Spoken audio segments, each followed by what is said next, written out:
Так, дорогие преданные, подключайтесь, пожалуйста, включайте видеокамеры. Давайте приветствуем Бхакти Чайтанья Махараджа. Дорогой Махарадж, примите почтительные поклоны. Очень радостно вас видеть, но я вот от себя говорю и от имени всех вайшнавов. Вы у нас такой очень долгожданный гость в России, но вот благодаря онлайну. Нужно ли переводить, Махарадж, или вы понимаете то, что я говорю? No, я понимаю. Я очень рад видеть вас тоже. Очень рад. Хорошо, ну у нас идет большой такой международный онлайн-фестиваль, около 2000 участников. Вот, Шичинанда Махарадж выступал уже, Кешава Махарадж, Сагара Махарадж, Саду Махарадж, и разные еще старшие вайшнавы. Вот, такая большая аудитория. И тема нашего онлайн-фестиваля «Как преодолеть препятствия на пути преданного служения». Ну и ваш сегодня вот доклад о Бхагаватам. Как Бхагаватам может нам помочь в этой задаче? Да, я знаю, спасибо. И я очень рад общаться с преданными здесь. Я очень рад. И я надеюсь, что мой переводчик, он здесь, потому что мой русский, это не очень хорошо, это очень плохо. Но я не знаю, если он здесь, Чайтанья Дас, вы здесь? О, я не знаю, я думаю, может быть, нет. Микрофон. Да, здесь все, сейчас меня допустили, Махарадж. Харе Кришна. Примите поклоны. О, это Чайтанья Дас? Да, Махарадж, мои поклоны. О, окей, экстаз. Харе Кришна. Okay, Chaitanya Das Prabhu. Oh, there you are, Ruslan Narusovich. Yes, exactly. Очень рад видеть вас. Спасибо, Махарадж. Взаимно. И да, я очень рад общаться с преданными здесь. И я надеюсь, что фестиваль продолжается очень хорошо. Я думаю, что должен быть. Но вы знаете, когда я читаю лекции на русском языке, обычно я говорю по-русски, может быть, 15-20 минут, и после этого я говорю по-английски, потому что это лекция для меня, и это лекция для преданных тоже, потому что мой русский, как я сказал, это. Я могу говорить по-русски как ребенок, я не знаю, меньше, чем 4 года, может быть, 3,5, или может быть, сейчас только 3 года, потому что я не могу практиковать достаточно. Но и поэтому, если я могу, может быть, я могу говорить по-английски, и Чайтанья Дас Прабху, он здесь, и он очень хороший переводчик. И будет лекция для вас, и для меня, конечно, для вас, потому что если я попробую говорить по-русски, вы должны думать регулярно, о чем я говорю. Серьезно. Это факт. И поэтому, простите меня, я люблю общаться с русскими преданными, я люблю. И я люблю практиковать, говорить по-русски тоже, но я не хочу, как сказать, я не хочу, что будет слишком трудно для вас. Окей, начинаем, да? Одна минута, где мы? Окей, в первую очередь я могу сказать несколько, how to say, молитвах.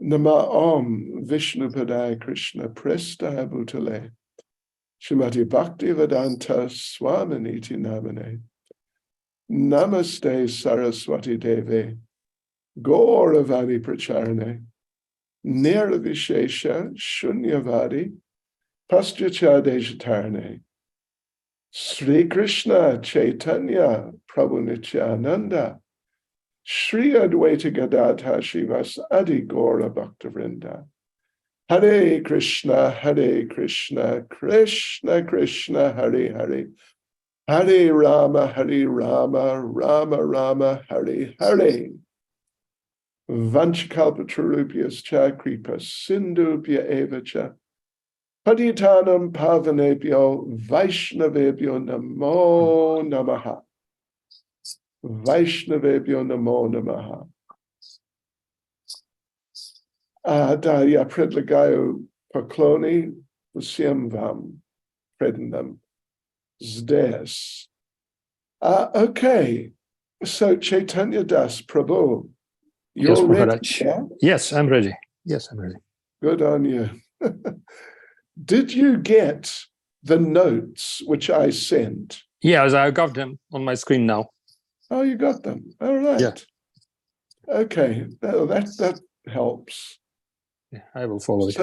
So I will just stick to English. Normally, I sort of go back and forth, but I will stick to English.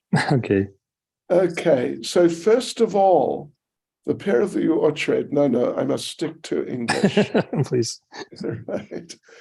First of all, we'll say some words about Srimad Bhagavatam as a deity. Прежде всего мы скажем о Шримад Бхагаватам сейчас и будем рассматривать Шримад Бхагаватам как божество. Как божество, да. And, the thing is, there are a number of verses which establish the sacredness of the Bhagavatam as a deity. И связано это с тем, что в Шримад Бхагаватам, в самом Шримад Бхагаватам мы находим стихи, которые утверждают это. Они утверждают положение Шримад Бхагаватам как божества. Right. But the problem is, I don't want to just read a whole lot of verses. Но проблема в том, что я не хотел бы читать для вас просто весь этот список стихов, которые передают эту идею. It would be a little, boring for you. Немного скучно будет для вас. Скучно для вас, да. No, I can mention some verses which discuss that. How, the sacredness of Srimad Bhagavatam. И я, по крайней мере, назову те стихи, чтобы вы знали, те стихи, которые вот это священное положение Шримад Бхагаватам, божественное положение Шримад Бхагаватам описывают. Right. Now, Chaitanya Das, have you got the 12th canto of Srimad Bhagavatam there? Only your marks, Maharaj, only what you sent. So, you don't have a Bhagavatam with the 12th Bhagavatam canto? itself, no, I don't have a book. Okay. All right. Anyway, in the 12th canto of Srimad Bhagavatam, chapter 13, last chapter in Srimad Bhagavatam, there's a series of verses which are glorifying Bhagavatam for its sacredness. Итак, в самом Шримад Бхагаватам, 12 песне, в 13 главе, это последняя глава, описан целый ряд стихов, которые утверждают вот это особенное положение, священное, божественное положение Шримад Бхагаватам. Right. Particularly from verse 11 till verse 18. И в особенности мы находим такие вот подтверждения в стихах, начиная с 11 по 18. And you know what I'll do? I'm going to read in Russian, excuse me, Простите. I'll just read verses 11 to 12. Я прочитаю вам на русском, простите меня, на русском прочитаю стихи с 11 до 18. Вот что мы сделаем. Простите мне, мой русский это как ребенок. Три года или, может быть, 3,5. Okay, so 11 и 12. С начала до конца Шримад Бхагаватам полон рассказов, пробуждающих отречения от материальной жизни, а также нектарных повествований об играх Господа Хари, которые даруют блаженство чистым преданным и полубогам.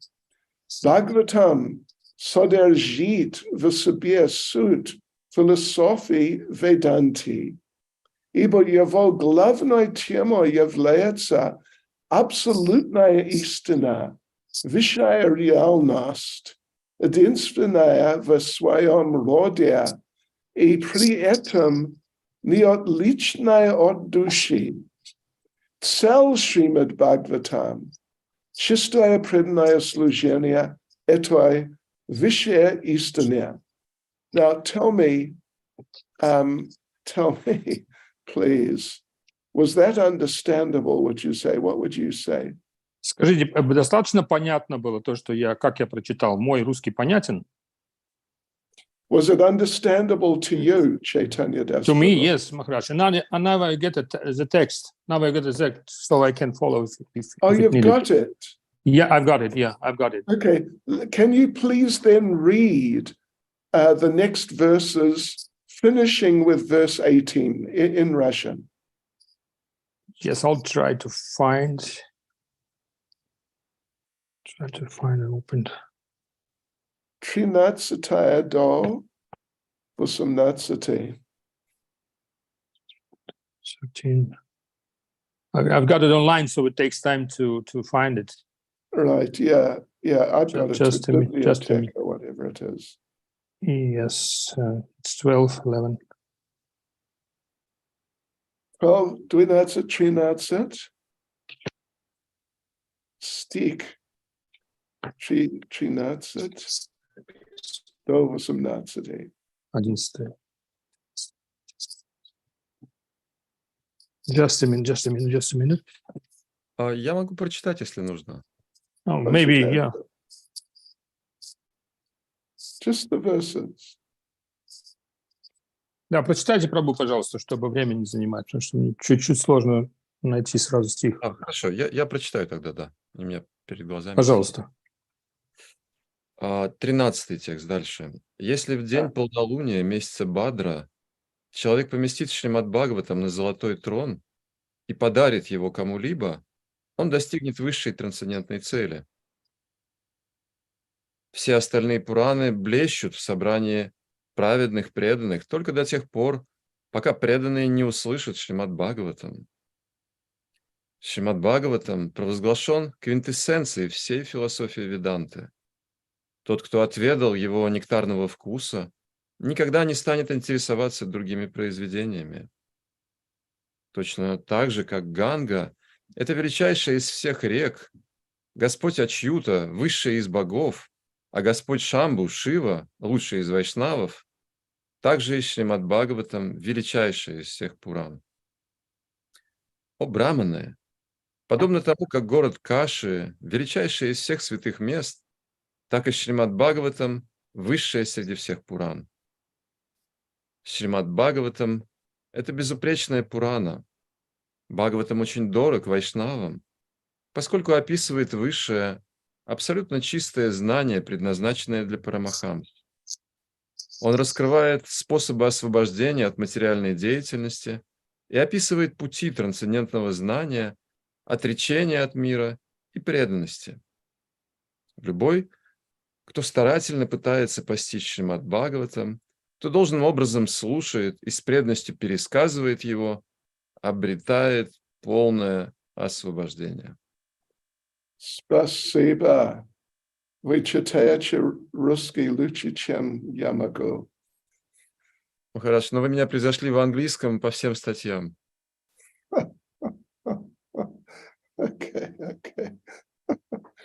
Now, okay, so that's nice. Those are really nice verses. Это прекрасные стихи, прекрасно передают смысл того, о чем говорим. And they make it clear that Srimad Bhagavatam is just unique. И они четко нам дают понять, что насколько уникален Шримад Бхагаватам. And there's another literature which at least partly, it focuses on the exceptional, unique nature of Srimad Bhagavatam. Но есть еще одно из писаний, которое подчеркивает эту исключительную, абсолютно уникальную природу Шримад Бхагаватам. Okay, yeah, that is Tattva Sandarbha by Srila Jiva Goswami. Этим трудом является Татва Сандарба, написанная Шрилой Дживой Госвами. Right, so for the first half of Tattva Sandarbha, Srila Jiva Goswami is discussing what is the best scripture for describing the absolute truth. В первой части Татва Сандарба Джива Госвами ведет такой диалог, обсуждение о том, какие из писаний являются самыми совершенными для постижения абсолютной истины, какие писания лучше всего передают это. And first of all, he discusses what about the four Vedas? Could they be the best? И первых кандидатов он предлагает 4 веды. Он говорит, возможно, это 4 веды, которые бы лучше всего передали бы абсолютную истину. But then he says no, because they're mainly just dealing with karmakandya, just materialistic activity. И затем сам же дает ответ. Он говорит, нет, вряд ли, потому что 4 веды имеют дело в основном с кармакандией, то есть материалистической деятельностью. Then he says, okay, what about the itihasas, the historical literatures, Mahabharata and Ramayana? И затем он рассуждает дальше. Он говорит, возможно, это итихасы являются самыми лучшими для передачи истины, такие как исторические повествования Махабхарата, Рамаяна. And he says, not really, because they also have some materialistic parts. И затем он заключает, что нет, пожалуй, и они не являются лучшими, потому что там очень много материального в этих описаниях также есть. Okay, well, what about the Puranas? И тогда он говорит, может быть, это Пураны. Yeah, well, they're better, but still, you've got Puranas in ignorance, and you've got Puranas in passion. И снова, отвечая сам на свой же вопрос, он говорит, да, это уже лучше, но есть ведь Пураны, которые сугубо в настроении страсти написаны, и есть те, которые написаны в невежестве. But we're improving here. Но здесь уже есть какое-то продвижение. Then he says, all right, what about Vedanta Sutra? Затем он говорит, теперь давайте посмотрим, может быть, Веданта Сутры подходит на эту роль. Then he says, not really, because Vedanta Sutra, it is kind of impersonal. И опять-таки отвечает, говорит, нет, пожалуй, нет, потому что ведь Веданта Сутра, она в себе такой элемент имперсонального содержит значительный. So then he says, well, why don't you just read that? You've got it there, right? Yeah. Go ahead. We would have such a basis of, you can translate it? It's from Marx you sent me, yeah? Just Tattva Sandarbha, verse 18, one paragraph.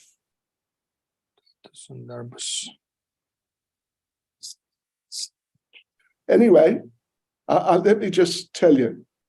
He says, it would be possible to reconcile the situation. Он говорит, можно было бы решить как-то эту ситуацию, вот эти противоречия. If there was one scripture which has the nature of a Purana. Если было бы такое писание, он говорит, в котором, с одной стороны, была бы природа присуща Пуран, And it contains the essential ideas of the four Vedas.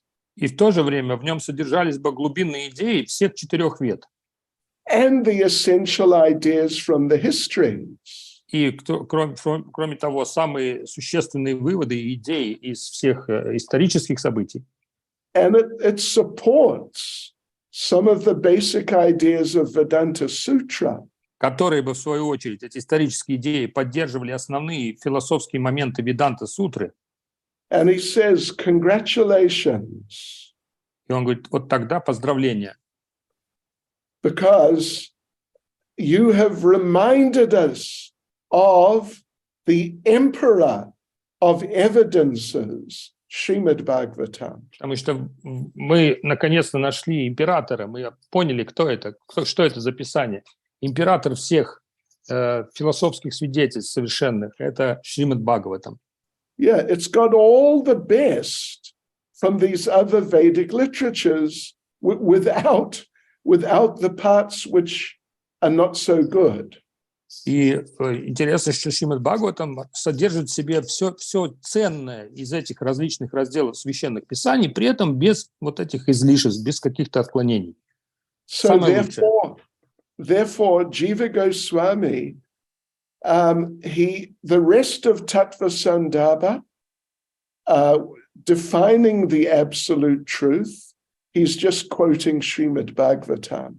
И поэтому в дальнейшем Таттва Сандарбха Джива Госвами в ней описывает абсолютную истину, основываясь только на текстах Шримад Бхагаватам. And then for the rest of the 6 Sandarbhas, it's all based on Srimad Bhagavatam. Все остальные 6 сандарб тоже написаны полностью на основе философского знания Шримад Бхагаватам. So like this, these different, like Srimad Bhagavatam, then Tattva Sandarbha, they're establishing the divinity of Srimad Bhagavatam. Таким образом, и в самом Шримад Бхагаватам, и в Таттва Сандарбхах Дживы Госвами мы находим абсолютное подтверждение божественной природы Шримад Бхагаватам. Yeah, and here's a practical little story regarding Шриле Прабхупаде. И сейчас я хочу рассказать одну историю из жизни, что называется, из жизни Шрилы Прабхупады. There was one grihasta couple from America. They were distributing books together in India. Одна пара супружеская преданных из Америки, они распространяли книги в Индии. Yeah, their names were Vishal Das and Vishalini Devi Dasi. И звали их Вишал Дас и Матаджи Вишалини Деви Даси. So they had a van and they were driving around India distributing books. И они на микроавтобусе, у них был небольшой микроавтобус свой, они путешествовали по всей Индии, распространяли книги.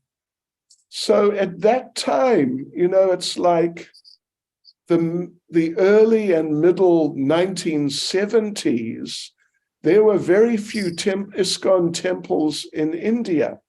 И в то время, а речь идет о начале 70-х, в Индии еще было очень немного, очень мало храмов ИСККОН. Yeah, just, in Delhi there was something, Vrindavan, in Calcutta, but just a few temples. В Дели, конечно, был, в то время уже в Вриндаване, разумеется, и в Калькутте, но, в общем-то, это небольшой список был, в общем-то, и все. So they wrote to Шриле Прабхупаде and they said, we don't get to have darshan of deities. И они Прабхупаде написали, сказали, вот нам не удается получить даршан божеств. Нет храмов, где бы мы могли получить. Would it be all right if we took some Gaunitai deities with us in our van and we worship them in our van? И они задали вопрос в этой связи. Может быть, Шрила Прабхупада, мы могли бы установить у себя божества Шиши Гаунитай, взять с собой в дорогу и поклоняться им прямо в пути в микроавтобусе. Шрила Prabhupada wrote back and said, you don't need deities. И Шрила Прабхупада ответил, а вам не нужны божества. He said, you just make a little altar in your van, Он сказал, сделайте просто небольшой алтарь в своем микроавтобусе and then put Srimad Bhagavatam on the altar. и поставьте на алтаре Шримад Бхагаватам. And every morning for Mangal Arati, you can offer Arati to Srimad Bhagavatam. И каждое утро вы можете во время Мангаларати проводить поклонение Арати самому Шримад Бхагаватам. Yeah, so they did that. They were distributing books for several years like that. И они так и сделали, как дал наставление Шрила Прабхупада. В течение нескольких лет они распространяли книги и вот так поклонялись. Maybe some of you grihastas, instead of having deities at home, maybe you just have an altar with Srimad Bhagavatam. Поэтому, может быть, кто-то из вас, кто сейчас слушает, семейные, преданные, грехаски, могли бы на алтаре установить тоже Шримад Бхагават. Yeah. So then another interesting little point, in India, there are many people who do what they call Bhagavat Saptaha. It's a 7-day program of reciting Srimad Bhagavatam. И, может быть, вы слышали о том, что в Индии проводится так называемый Шримад Бхагаватам Саптаха. Это своего рода празднование, когда в течение 7 дней читается Шримад Бхагаватам. Right. So what they do on the first day, they usually, a whole lot of people, they go around the town where they're going to do the program. They go around with kirtan. И что они обычно делают? В том городе, в котором они собираются проводить вот эту программу чтения Шримад Бхагаватам, они отправляются сначала с киртаном по улицам города. And the main person who is going to do the recitation of the Bhagavatam, he walks around the town for hours with Srimad Bhagavatam on his head. И тот человек, который по плану праздника будет читать этот Шримад Бхагаватам в течение 7 дней, он идет по городу, по всему городу в течение нескольких часов, неся на голове том Шримад Бхагаватам. That's a very traditional thing in India. Это очень распространенная традиционная процедура. So anyway, these are just a few thoughts about Srimad Bhagavatam as a deity. Вот несколько идей, которые подтверждают, несколько таких вот мыслей о том, почему мы должны принять Шримад Бхагаватам как божество. So what we'll do now, we will go through a few pastimes in Srimad Bhagavatam and show how we can learn lessons which will help us overcome obstacles in our Krishna consciousness from the Bhagavatam. И теперь мы обратимся к Шримад Бхагаватам самому, и из него, прочитав несколько стихов и истории Шримад Бхагаватам, мы с вами исследуем этот вопрос, как Шримад Бхагаватам помогает преодолеть трудности, которые возникают на пути преданного. Right. Okay. So let's have a look here. Let's have a look. All right. So the first thing we'll look at is when Maharaj Parikshit, in the first canto of the Bhagavatam, chapter 19, he is now sitting on the bank of the Ganges, and he wants to know what to do. I'm going to die in a week. What should I do? И первый, конечно, такой яркий эпизод – это с первой песни 19 главы, где мы читаем о Махараджи Парикшите, которому осталось всего несколько дней жить, и он задался вот этим вопросом, что сейчас в этом положении я должен делать. Right. So,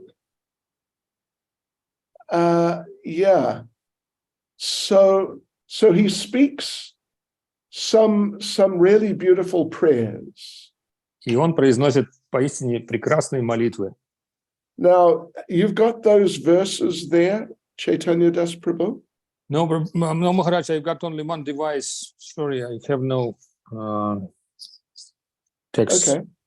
I've got it from internet, but it takes time to find it in another chapter. It's not flexible. Maybe I I'll will try to just translate. recite it in English, and you can Please. translate, all right? Yeah, please. Okay, I'll try my best.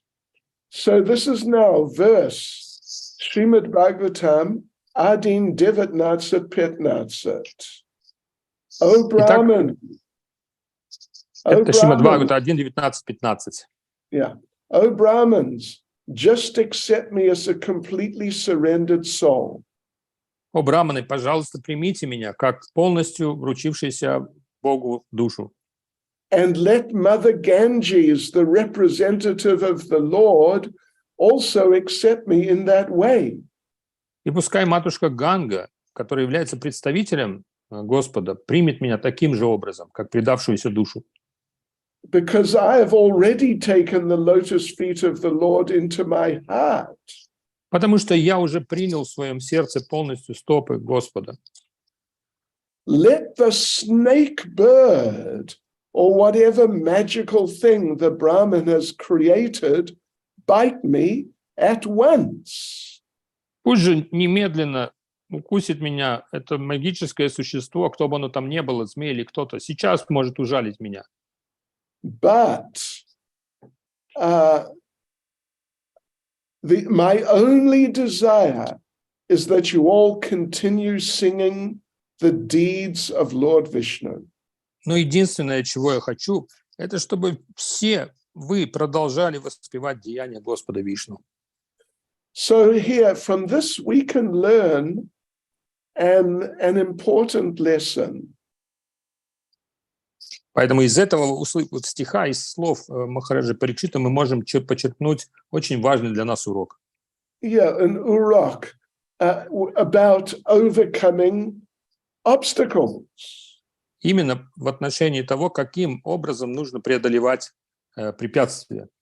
Yeah. You know, because, well, we learn from this that a devotee has to be independent of the material circumstances. И прежде всего, в чем здесь урок? В том, что преданный – это тот, кто независим от материальных обстоятельств, которые складываются в его жизни. Maharaj Parikshit is not disturbed that the snake bird is going to come and bite him. Несмотря на то, что он знал о своей судьбе, Махараджа Парикшит, он при этом нисколько не беспокоился, по сути, о том, что вот эта змея придет и укусит его смертельно. And he has great faith in the Supreme Personality of Godhead. В его сердце жила непоколебимая вера в Верховную Личность Бога. And he's got great faith in Srimad Bhagavatam. И кроме того, он имел глубочайшую веру в Шримад Бхагаватам. Then in the next verse he says the following. В следующем стихе, в 16 он говорит: Again, offering obeisances unto all you Brahmins. Вновь выражая почтение всем вам, о браманы. I pray that if I should again take my birth in the material world. Я молю о том, что если мне будет суждено снова родиться в материальном мире, that I will have complete attachment to the unlimited Lord Krishna. То я хотел бы быть безраздельно привязанным к безграничному Господу Кришне. I'll have association with his devotees. Привязанным к общению с его преданными. And I'll have friendly relations with all living beings. И хотел бы находиться в дружеских отношениях со всеми живыми существами. Yeah, so, you know, if we can cultivate this sort of attitude, these attitudes, then that'll really help us overcome obstacles in our Krishna consciousness. И вот если взять проявление вот отношения Махараджа Парикшита по один за другим, как он просил в своей молитве, и практиковать в нашей жизни, если бы мы могли перенести эти принципы и практиковать в нашей жизни, это правда помогло бы нам преодолеть множество препятствий. He's just willing to accept the Lord's arrangements and the Lord's mercy. Он просто, его желанием является, чтобы все произошло по милости и по плану Господа. He's not trying to manipulate the situation on the material level. Он не просит ни об каких изменениях, не пытается манипулировать ситуацией на материальном уровне. And he's hoping against hope. И, по сути, он выражает надежду в безнадежной ситуации. То есть он сохраняет надежду. If I have to take birth again in the material world, Он смело говорит, если даже мне придется родиться опять в материальном мире, yeah, he doesn't really mind taking birth again, but if he has to, then he'd like these three things. то есть он даже никаким образом не протестует против этого, он готов родиться в материальном мире, но просит о 3 вещах. Then the next part of Srimad Bhagavatam, I want to just, read a little bit from. Следующая часть Шримад Бхагаватам, из которой я тоже хотел прочесть. It's Srimad Bhagavatam, 4th canto, 4-я песня Шримад Бхагаватам, 28th chapter, 28 глава, 47th verse. 47 стих. And well, I won't read the verse, but what it says is that one princess, her husband has just died. Я не буду читать стих, но перескажу его, что одна принцесса, царевна, она сокрушалась после смерти своего мужа, который только что оставил тело.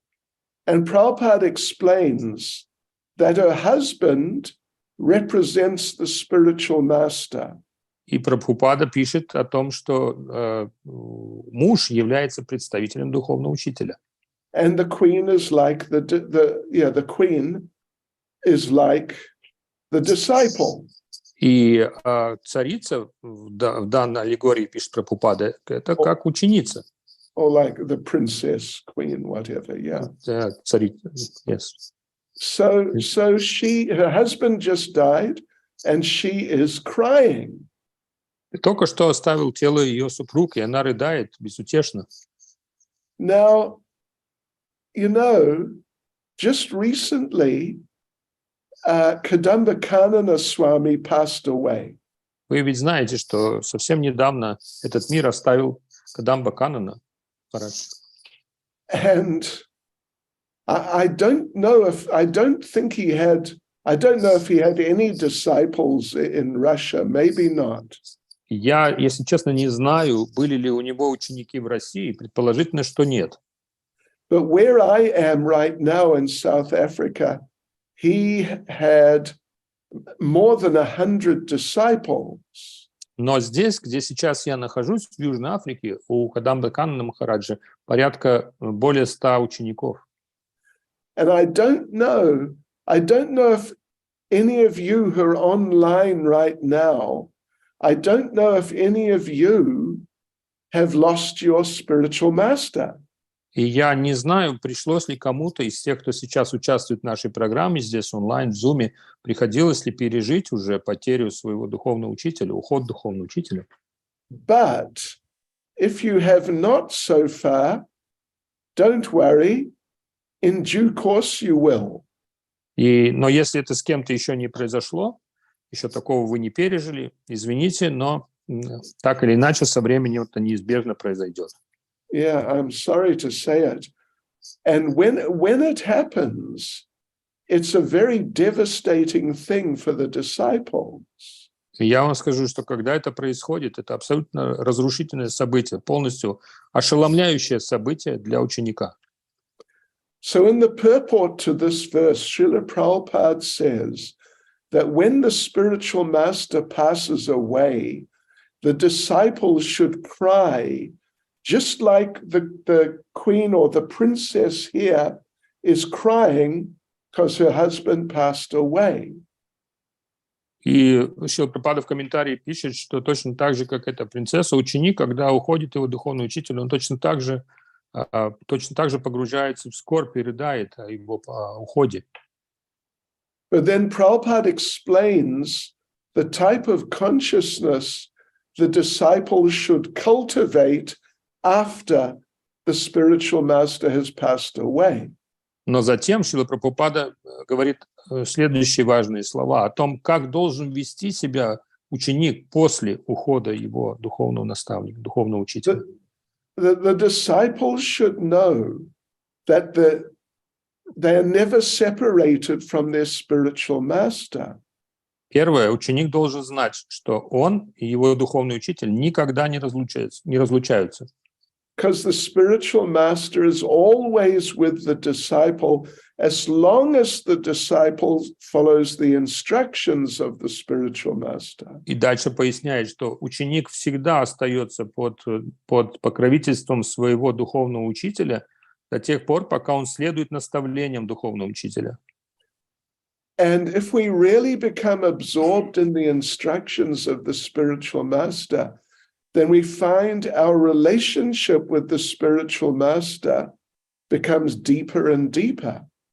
И если мы действительно погружаемся, стараемся проникнуться наставлениями своего духовного учителя, то, несмотря ни на какие внешние обстоятельства, отношения с ним становятся все глубже и глубже. Because this is service in separation. Потому что это служение называется служением в разлуке. And service in separation is the most ecstatic and the most blissful experience in Krishna consciousness. А служение в разлуке в сознании Кришны является самым возвышенным, самым потрясающим переживанием, которое только возможно на духовном пути. So, of course, you know, when the spiritual master passes away, it is an obstacle in Krishna consciousness. Ну и, конечно, мы должны рассматривать уход духовного учителя как одно из самых больших препятствий на пути ученика в его сознании Кришны. Yeah, but there's a nice story. Let me tell you a little story. Но есть одна замечательная история. Позвольте же мне рассказать ее. When Lord Ram and Sita and Lakshman were in exile, когда Господь Рамачандра, его брат Лакшман и его супруга Ситарани, они были в изгнании, they went many places, but they went to Navadvip. они обошли очень много различных мест в своих скитаниях, но они также побывали в Навадвипе. And one time they were staying at Modadrum Dweep. И они остановились однажды в Модадруме-двипе. На And Модадруме-двипе. Sita Devi noticed one day Lord Ram was deep in meditation. И Сита Деви однажды заметила, что Господь Рамачандра погрузился в глубочайшую медитацию. And while he's meditating, he had big smile on his face. И кроме того, несмотря на глубину его медитации, на его лице была большая улыбка. And Sita's wondering, what is he meditating on? It must be wonderful. И Сита Деви задалась вопросом, интересно, на что же он с такой радостью, с такой улыбкой медитирует? Это что-то должно быть абсолютно удивительное. Then he came out of the meditation. Затем Господь Рамачандра вышел из своей медитации. And Sita asked him, what were you meditating on? It must have been so nice. И Сита спросила, интересно, на что ты медитировал? Это наверняка было что-то абсолютно удивительное. And Lord Ram said, yes, I was meditating on how you and I in Kali Yuga, we will take birth here in Navadvip. Он говорит, да, я как раз в своей медитации увидел то, как ты, моя дорогая супруга, и я, мы воплотимся здесь, в Навадвипе, в Кали-югу. And we'll be married again. И мы снова поженимся. So we'll be together and it'll be really wonderful. И мы снова будем вместе, это будет чудесно. And we will give everybody love for us. И мы будем раздавать еще, кроме того, любовь всем, кто будет окружать нас, всех, кого будем встречать. And Sita said, oh, that's great, that's wonderful. И Сита сказала, вот правда, это удивительно, это чудесно просто. But then Lord Ram said, you know, there's another thing. It's just the best thing about this. Но вот во всем этом, знаешь что, там еще есть что-то еще более чудесное и интересное, удивительное. At that time, I am going to give you the greatest gift. Я в это время тебе дарую один из самых величайших даров. The most ecstatic experience of all. Самое восхитительное переживание, которое только можно себе представить. It's called love in separation. Оно называется «любовь в разлуке». I will take sannyas and I will leave you. Я саньясу приму и оставлю тебя одну. And then you'll be separated from me and you'll experience love and separation. И тогда, оставшись одна, в разлуке со мной, ты испытаешь вот эту высочайшую любовь в разлуке. And Sita said, no, that's terrible. You can't do Сита that. сказала: Боже, да что, это же невозможно, ты не можешь этого сделать со мной. And Lord Ram said, I wanted to do it now, here, but by being exiled. И Господь Рамачандра сказал: я хотел это сделать здесь, сейчас, тем, что находимся в рассылке. But you insisted on coming with me. Я уже собирался идти один, но ты настояла на том, что ты как супруга пойдешь со мной. So when we appear here in Kali Yuga, I will make sure you get that most wonderful experience of love and separation. Поэтому, дорогая, любимая моя жена, я позабочусь, когда мы придем сюда, в Кали-югу, о том, чтобы второй раз такого не произошло, чтобы вот гарантированно мы с тобой оказались в разлуке. Because I'll take sannyas and you will not be able to come with me. Я приму саньясу, и тогда точно у тебя не будет никаких возможностей пойти вместе со мной. So we cannot be Mr. and Mrs. Swami. И мы не сможем с тобой быть мистер Свами и его миссис Свами. So anyway, you know, separation from the spiritual master, like especially when he passes away, I mean, that is really an obstacle in Krishna consciousness. Но мы говорим, еще раз возвращаясь, о том, что разлука с духовным учителем является одним из самых серьезных препятствий на пути сознания Кришны. But if we do like Šrila Prabhupada saying in this purport here, then we'll find that serving the spiritual master in separation is even better than having his personal association.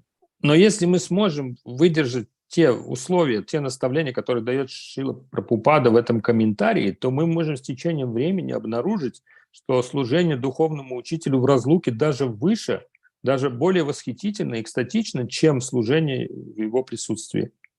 Anyway, I think most of you, or maybe all of you, your spiritual masters are still physically present on the planet. Ну, я полагаю все-таки, что на данный момент большинство из вас, точнее, большинство духовных учителей ваших находится сейчас физически здесь, на планете. But, you know, sooner or later, they will depart.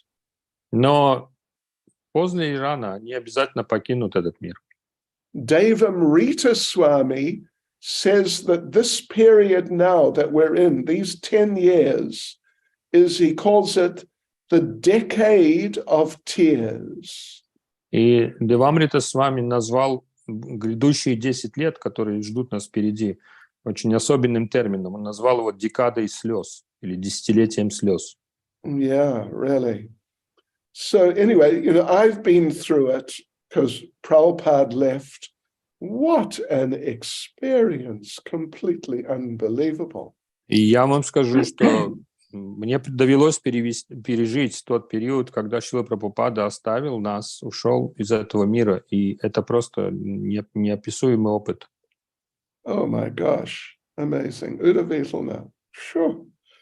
But if we focus on the instructions and fulfilling the mission, then we feel the presence of the spiritual master even more strongly than when he's physically present.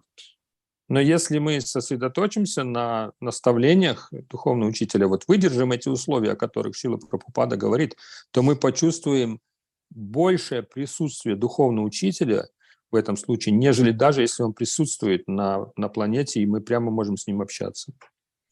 Okay, now we've got a little... What time should we go on to? Do you know? Is it... Сколько времени у нас в распоряжении? Сколько мы можем говорить? Хорошо, 1,5 часа мы выделяем на лекцию вместе с вопросами. С вопросами, да. Okay. All right. So, следующее что? All right, so now the thing is next, let's see, obstacle. In regard to obstacles, we can consider the situation of Ajamil. Еще говоря если мы продолжаем говорить о препятствиях, о том, как Шримад Бхагаватам помогает этому, то здесь уместно было бы вспомнить историю Аджамилы. Yeah, because Srimad Bhagavatam is full of different pastimes of different devotees. И вы знаете, что Шримад Бхагаватам содержит в своих описаниях истории очень многих преданных самой различной природы и жизненной истории. And these devotees, they get into all different types of situations. И поэтому эти преданные попадают в самые разные жизненные ситуации. But due to their Krishna consciousness, even though the situations are usually very difficult, but due to their Krishna consciousness, they come through successfully. Но, несмотря на всю сложность ситуации, через которые различным героям Шримад Бхагаватам приходится проходить, из-за того, что они сохраняют свое сознание Кришны, держатся ему, то они в конечном счете достигают успеха.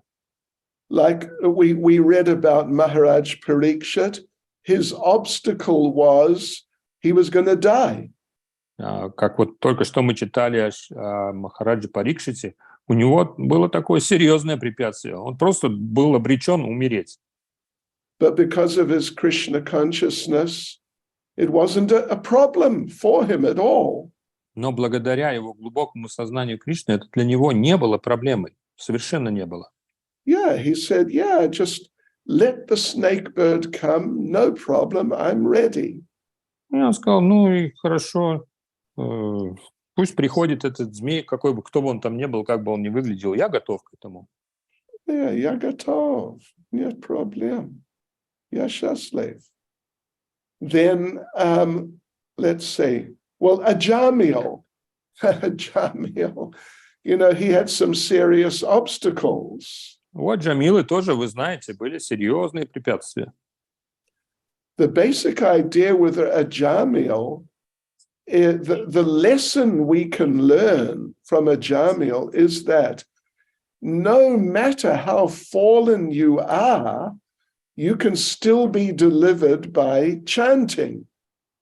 И самый урок, конечно, ценный, который мы можем подчеркнуть из истории Аджамилы, это следующий. Неважно, насколько может быть падшим человек, он все равно имеет право на спасение, на покровительство Господа, если он продолжает воспевать имена Бога.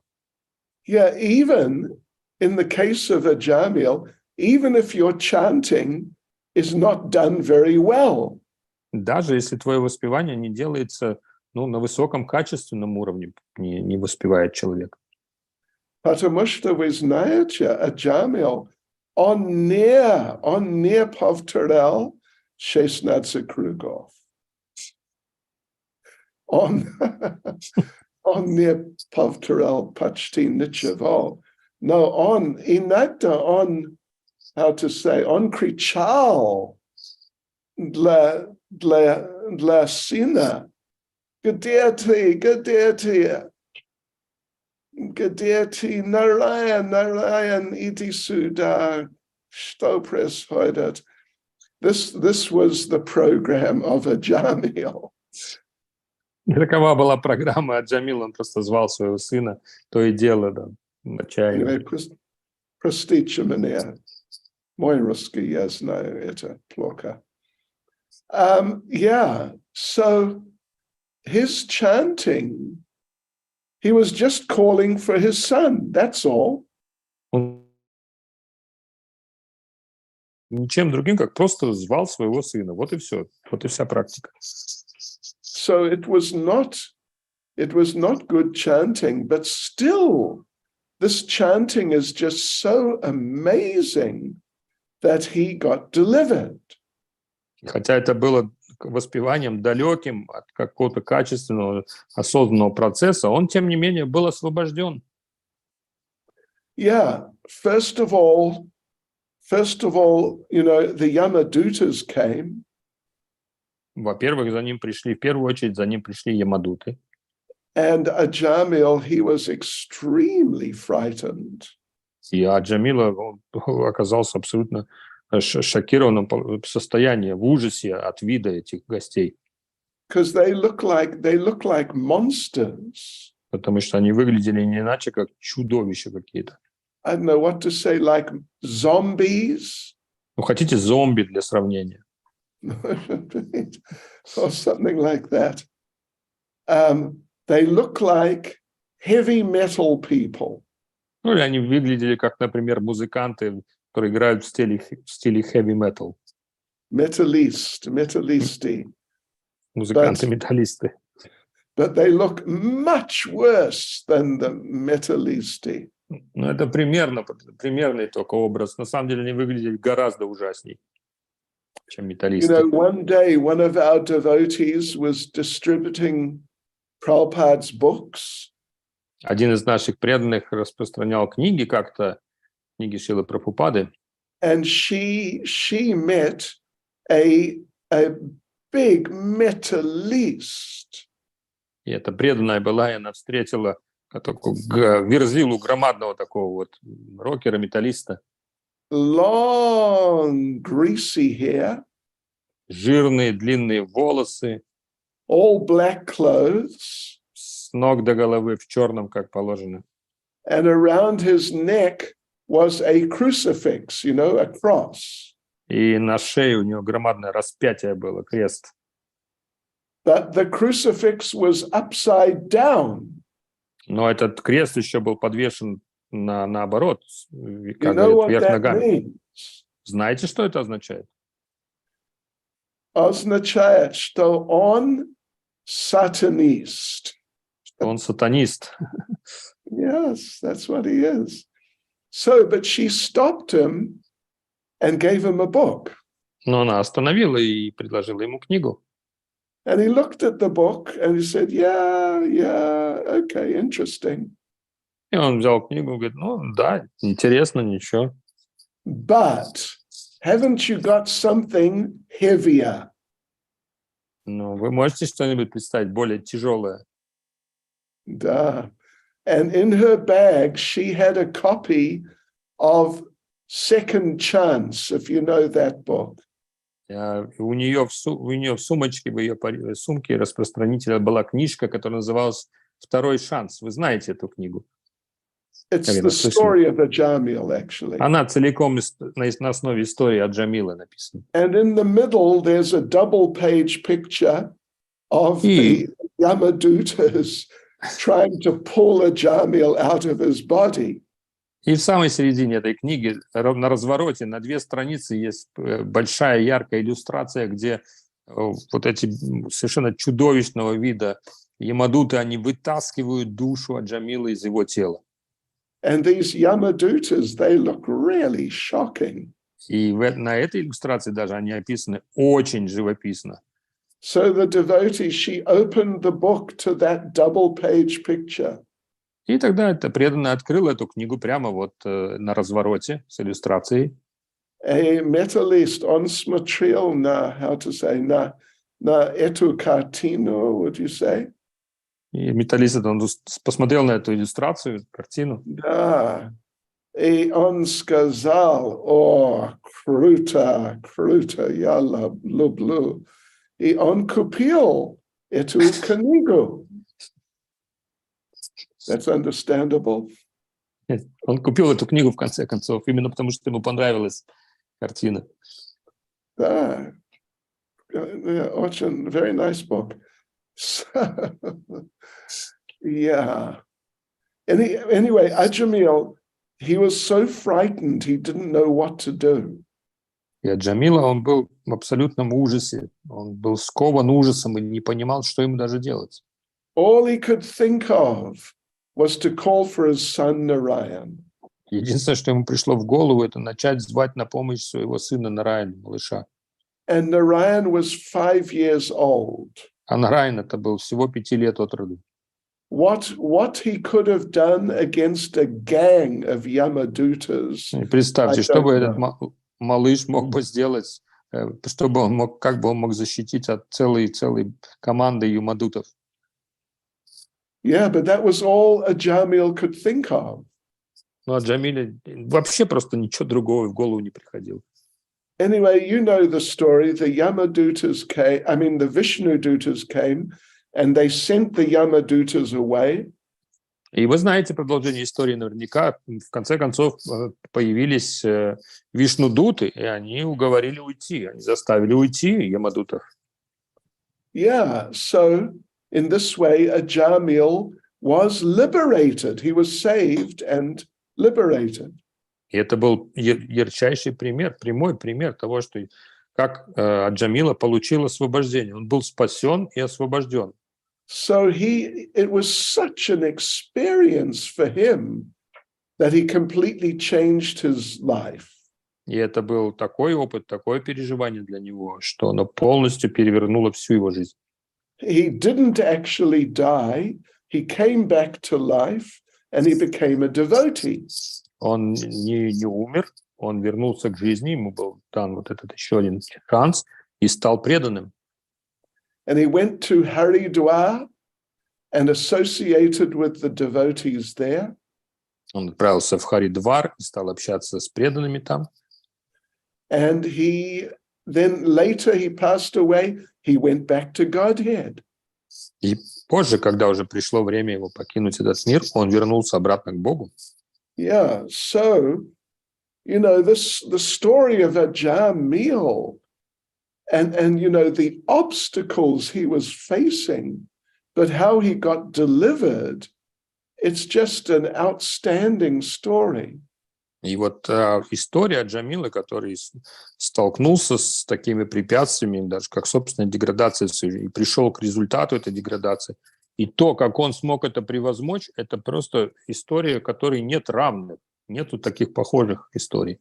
So from this we can learn that we really got to chant. We just got to chant and chant and chant. И из этой истории мы должны следующее подчеркнуть, вывод для себя сделать. Просто надо воспевать, воспевать и воспевать. Sometimes some devotees think that if I chant for a long time, if I chant 16 rounds, then it's difficult to be attentive the whole time. Иногда преданные размышляют так, что если читать 16 кругов, это как-то очень сложно постоянно быть сосредоточенным на воспевании. Therefore, what I will do, I will chant less, but make a point of chanting nicely. Да, преданные решают такое количество на качество поменять. То есть я, пожалуй, буду читать меньше кругов, но зато буду очень качественно это делать. So this point was raised to Шриле Прабхупаде, actually. На самом деле даже с таким предложением или с таким вопросом обратились ученики Шрилы Прабхупады к нему. Should we just chant one round very nicely? Может быть, нам стоит, сказали они, прочитать как следует один круг всего лишь? Or chant 16 rounds, but, it's sort of not so good, really.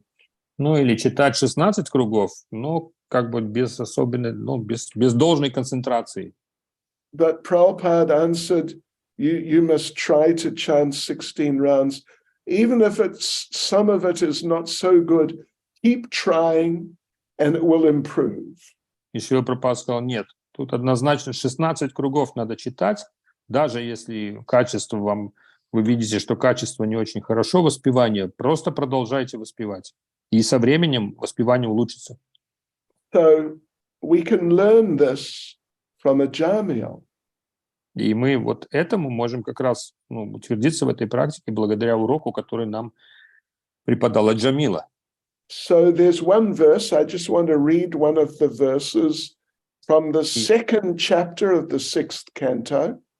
И я хочу сейчас прочитать тоже один стих для вас из второй, second chapter of 6.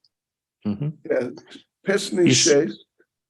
Из 6 песни, из 2 главы прочитать хочу стих. Да. So, while suffering at the time of death, a Jamil chanted the holy name of the Lord. А Джамил в момент смерти воспевал имя Бога. And although the chanting was directed toward his son, he nevertheless returned home back to Godhead. И хотя на самом деле этим именем он звал своего сына, пытался позвать своего сына, тем не менее он достиг верховной личности Бога. Therefore, if you faithfully and inoffensively chant the holy names, поэтому, если вы будете повторять святое имя без оскорблений, внимательно, where is the doubt that you'll return to Godhead? Какие могут оставаться сомнения у человека, который старается так делать, что он не вернется обратно домой к Богу? Без сомнения, да? Без сомнений. Is that correct? Yes, без сомнений. Без сомнения, абсолютно. Никаких сомнений. Let's see now. Well, another very important example of someone who faced obstacles in the Bhagavatam is Prahlad. И еще один из героев Шримад Бхагаватам, который столкнулся с большими препятствиями, огромными препятствиями в своей жизни, был Шри Прахлад. Yeah, well, you all know the story of Prahlad and Nrsimhadev. Вы, конечно, знаете историю Шри Прахлада и Господа Нарасимхадева. I mean, the obstacles were just incredible. Да, его жизнь, в принципе, состояла из одних немыслимых препятствий. But he was so much protected by the Lord that he didn't even notice the obstacles. Но, несмотря на то, что эти препятствия были ужасны, он в силу своей преданности Господу даже не замечал их, даже не понимал, что они происходят. Hiranyakashipu had him thrown off a cliff. Хираньякашипу приказывал бросать его, скинуть его со скалы. And Krishna caught Prahlad just before he reached the bottom. И Кришна просто подхватил Прохлада, поймал его у самого уже дна этой пропасти. And Prahlad came climbing up. И Прохлад спокойно поднялся снова на скалу. And he said, Papa, let's play this flying game again. И он сказал: папа, как мне понравилось, давай поиграем еще в эту игру, в игру летания, давай полетаем еще раз. So he didn't even notice his life was in danger. Ему даже в голову не пришло, что его жизни угрожала опасность. And Hiranyakashipu cooked some food for him. И Хираньякашипу приказал, чтобы ему приготовили пищу. Kartoshka sabji. Картошка сабджи, наверное. Kartoshka Poderovensky. Приказал. Okay, so Hiranyakashipu put enough poison in that Kartoshka Poderovensky. Ну, и эту картошку по-деревенски Хираньякашипу обильно справил ядом смертельным. Enough to kill 100 elephants. Причем такую дозу он наверняка сделал, достаточную, чтобы убить 100 слонов. and he gave it to Prahlad to eat. И сказал: ешь, мой дорогой сын. And Prahlad ate it. И что Прохлад сделал? Он съел это все. And Hiranyakashipu is watching and thinking he's going to drop dead any second. И Хираникашипу смотрел, как он ест, и думал: вот сейчас, еще секунда, и он покойник. But nothing happened. Prahlad just kept eating. Прохлад продолжал есть. Прохлада предложил, во-первых, надо сказать это, он предложил пищу, которую приготовил его отец, и с удовольствием ее продолжал есть. He finished all the kartoshka по-деревенски. И съел до конца всю картошку по-деревенски. And he asked Hiranyakashipu, "He sure yeast, Papa?" Он спросил отца: как? Папа еще есть? Anyway, we are not on the level of Prahlad Maharaj. Ну, давайте признаем, мы не находимся на уровне, на котором находился Прохлада Махарадж. But still, we should know Krishna will look after us. Но что мы должны запомнить твердо, то что Кришна, он за нами следит, заботится о нас. And even if, sometime we're in a deadly situation and we see that we're going to die, actually, then we should know it's the plan of the Lord. И если мы оказались в настолько опасной ситуации, что угроза сложилась для нашей жизни, мы должны все равно помнить о том, что Кришна все равно все под контролем сохраняет. So don't panic. Krishna is calling me to him. И паниковать нечего, Кришна просто призывает меня к себе. Yeah, okay. Now, I wonder, does anyone have any question or comment or something? Я хотел спросить вас, есть ли вопросы, может быть, у вас какие-то или комментарии? Вопрос, комментарий или что-то. Well, I see some hands are up there, right? Can you see that? Я вижу руки поднятые. Bhakti Vijay is Vesni, Predni is Samari. У вас есть вопрос, Bhakti Vijay Prabhu? Скажи. Харе Кришна, дорогой Гуру Махарадж, дорогие преданные, примите мои поклоны. Вы не могли бы поделиться вашей техникой, дорогой Гуру Махарадж, техникой составления конспекта по Шримад Бхагаватам, вашей личной техникой? Как вы составляли конспект в свое время по Шримад Бхагаватам? Именно техника. Can you share your experience of making these marks you do about Srimad Bhagavatam through the years? Your own marks, your What, Max? What do you mean? You mean whatever you put it down from what you learned from Srimad Bhagavatam through the years? Oh, okay. What is your system now? Okay. Before, in the 1970s, I just wrote with a pen. Много лет назад я просто писал то, что слушал, записывал с помощью ручки на бумагу.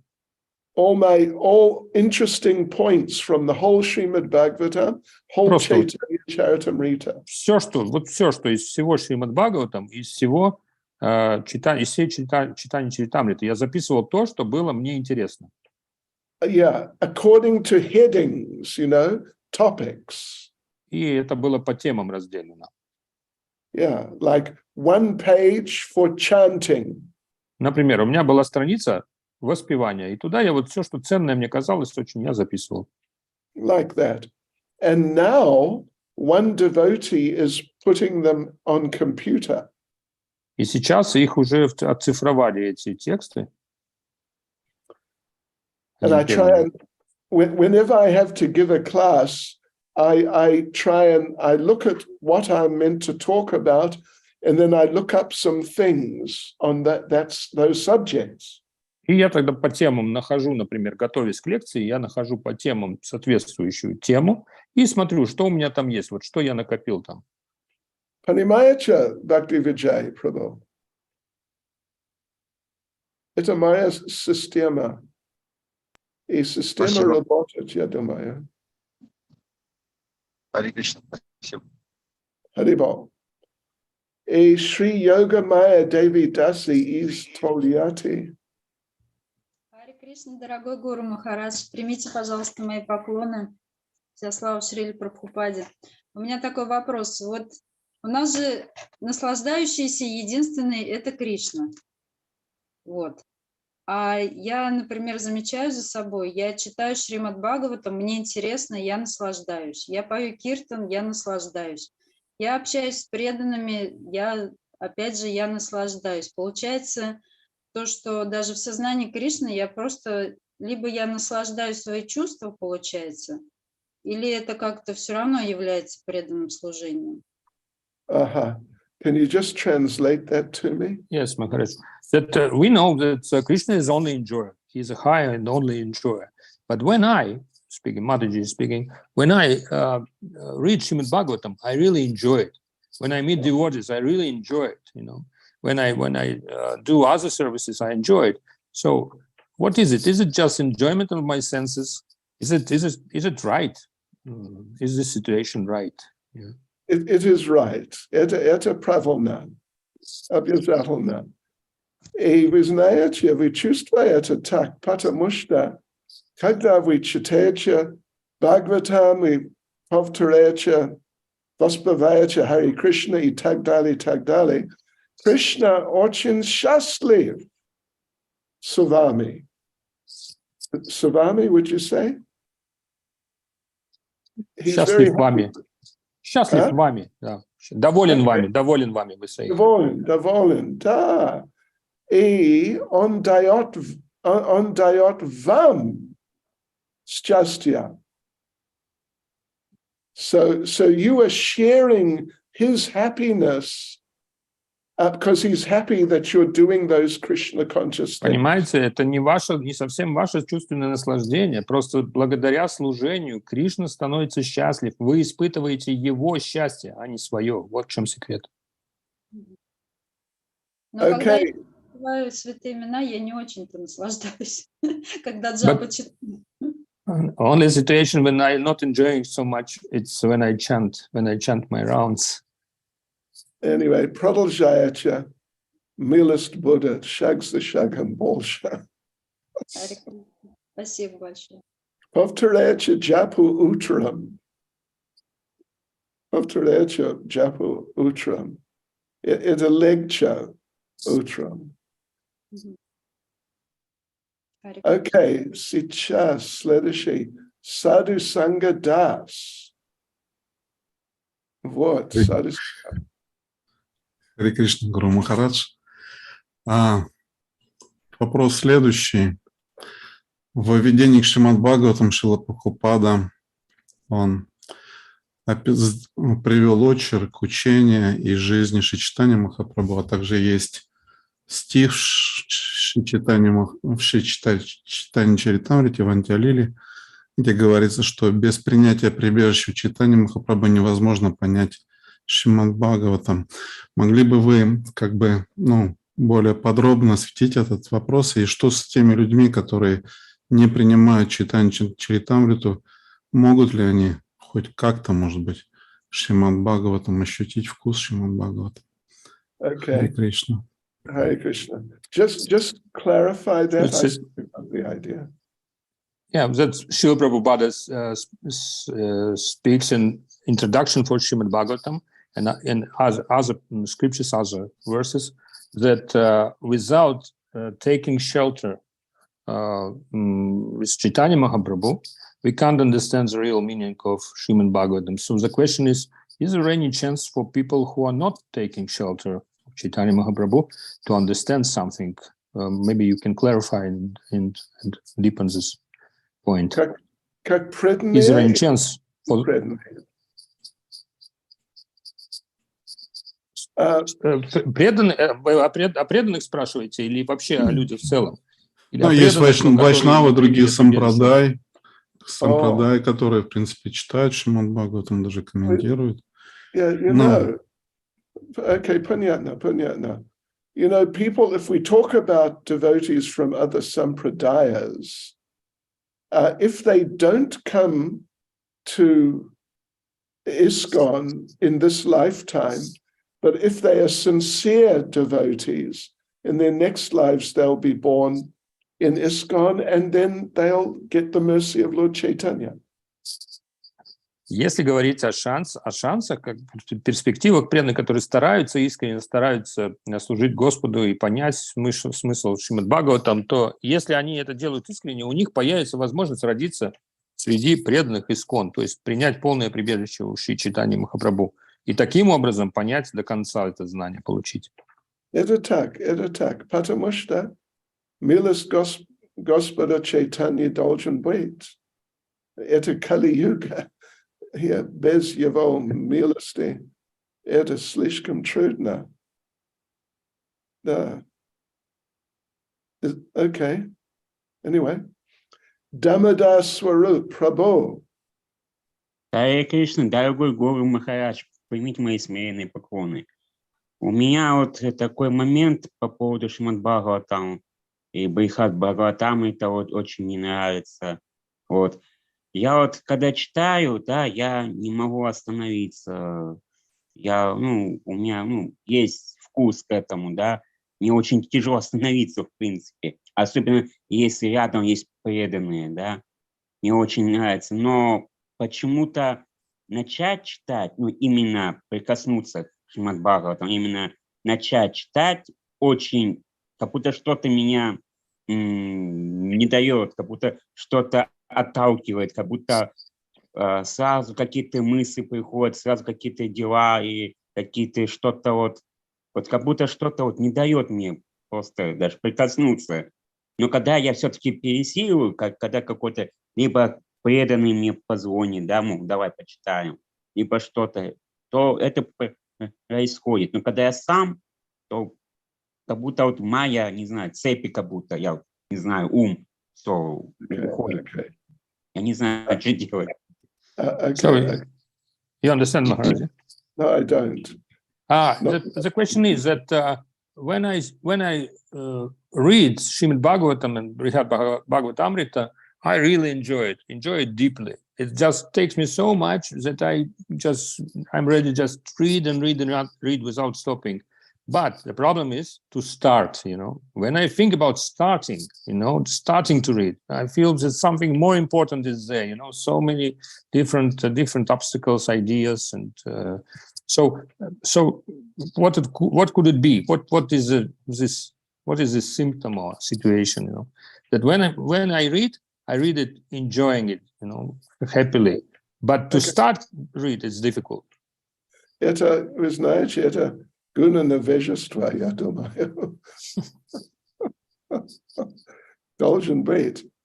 No, maybe he should beat himself over the head with a Bhagavatam.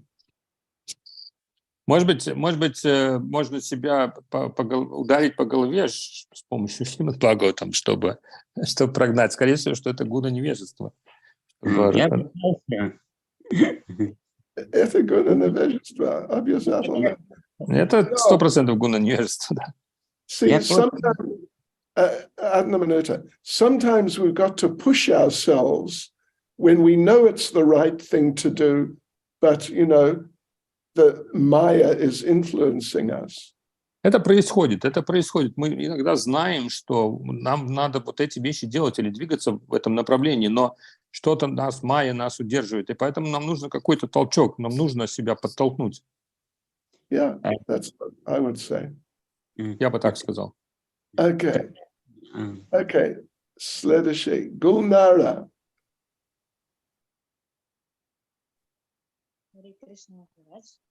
Харе Кришна Гулнара. Можно.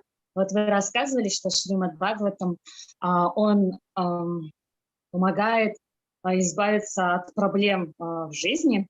Вот. А могли бы вы еще рассказать, какие препятствия в изучении Шримад Бхагаватам могут быть и как их тоже избежать? So you told Guru Maharaj that there are certain examples of how Srimad Bhagavatam helps to overcome obstacles, but can you please tell us how can we overcome the obstacles on the way of reading Srimad Bhagavatam? Srimad Bhagavatam solves the problem, but we have another problem which stops us from reading. So how to solve this problem? Some other thing which distracts them, you mean? Yeah, that we understand the power of Srimad Bhagavatam to solve our problems and help to overcome the obstacles.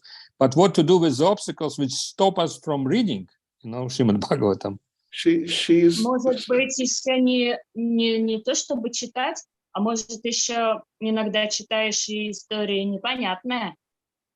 And also sometimes it's also obstacle in understanding. We can't understand properly. Okay, well, the first thing, it's sort of a version of the problem of Damodar Swarup. Это, в общем-то, вариация проблемы Дамодара Сварупы, о которой он говорил. Yeah, Nevejstva. So, if we really chant nicely, if we chant very attentively, если мы воспеваем внимательно очень, тщательно, старательно, it'll be much easier to read. Вот от воспевания это сильно зависит. Если воспевание у нас качественное, то тогда гораздо проще читать и сосредотачиваться. Книги Шриле Прабхупады. And if we can recite some prayers to Srimad Bhagavatam. И важный очень момент тоже это вознесение молитв перед чтением Шримад Бхагаватам. In what's it called? One book of Sanatana Goswami, there are these beautiful prayers to Srimad Bhagavatam. В одной из книг Санатаны Госвами есть просто великолепные молитвы, которые обращены к самому Шримад Бхагаватам. That book's been published by the BBT. Эти книги, они публикуются в BBT, издаются. I'd suggest, I'm sure it's available in Russian. Try and get that book and regularly, every day, read the prayers to Srimad Bhagavatam. И вот вам я могу это именно посоветовать, найдите эту книгу. Я думаю, что уверен, что она на русском тоже издана. И ежедневно читайте эти прекрасные молитвы перед тем, как обратиться к тексту Шримад Бхагаватам. That'll give you some inspiration, and you'll feel, I must read it. И тогда это даст вам вдохновение. Вы, во-первых, почувствуете, что как же тут так прославляется Шримад Бхагаватам, я обязательно должна прочесть его. Anyway, try that. Попробуйте вот такой способ. Ekaterina Gordieva. My tributes, мои поклоны, Бхакти Чайтанья Свами. Please bless me for Sankirtana. Спасибо за лекцию. Хорошо. Я помолюсь, Кришна. Я даю вам благословение, насколько я могу. И я помолюсь, Кришне, чтобы он помог вам. Распространять тысячи книг. Хорошо. Thank you very much. I hope you understand my bad Russian. Надеюсь, что вы поняли мой русский. Okay, who now? This is Mahavidya. Is it? Mahavidya. Харе Кришна, мои поклоны, примите, пожалуйста, ваше святейшество Бхакти Чайтанья Свами. У вас очень потрясающий русский, спасибо вам за то, что вы стараетесь его учить. Я просто очень сильно вдохновилась, глядя на вас, учить английский. I got inspired by your Russian to learn better English. Удачи вам. Спасибо. Мой вопрос такой. Один мой друг слушает аудио Шримад Бхагаватам, очень его любит. Но мы столкнулись с такой проблемой в общении, что когда он читал Шри Шапанишат, в первой мантре, он очень скрупулезный, преданный, он в первой мантре читал пословный перевод.